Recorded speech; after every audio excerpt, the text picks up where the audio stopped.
दरियाए Sindh Guddu barrage के मकाम पर पानी की सतह मजीद बुलंद होने लगी। पानी में इजाफे के बायस कच्चे के मजीद इलाके ज़ेर-ए-आब आ गए।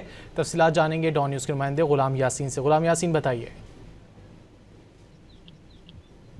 जी, दरियाए सिंध गुड्डू बैराज के मकाम पर कई रोज से दरमियाने दर्जे की सैलाबी सूरत-हाल बरकरार है। दरमियाने दर्जे की सैलाबी सूरत-हाल होने के बायस कच्चे के इलाके मुकम्मल तौर पर ज़ेर-ए-आब आ गए हैं।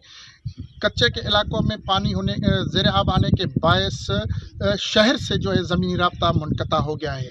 हुकूमत सिंध और महकमा इरिगेशन की जानिब से के बंद को जो है हिसास करार दिया गया था, उसका भी 11 मील से 18 मील तक जो है हंगामी बुनियादों पर काम जारी है।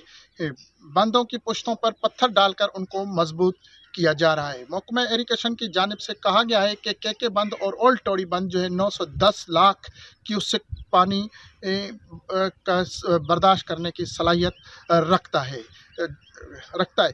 ज़िला इंतज़ामिया और हुकूमत की जानिब से दावे तो किए जा रहे हैं कि हमने कच्चे के इलाके में रिलीफ कैंपें भी कायम किए हैं, मगर यहाँ पर इंतज़ामात नज़र नहीं आ रहे हैं। कच्चे के रिहायशी ही जो है पक्के की तरफ मुंतकिल होने के लिए परेशान हाल दिखाई देते हैं। जैसे जैसे पानी की बढ़ता जा रहा है, ऐसे ही तरह कच्चे के रिहायशों की मुश्किलातें बढ़ती जा रही हैं। जी गुलाम, शुक्रिया इन तफसीलात के लिए।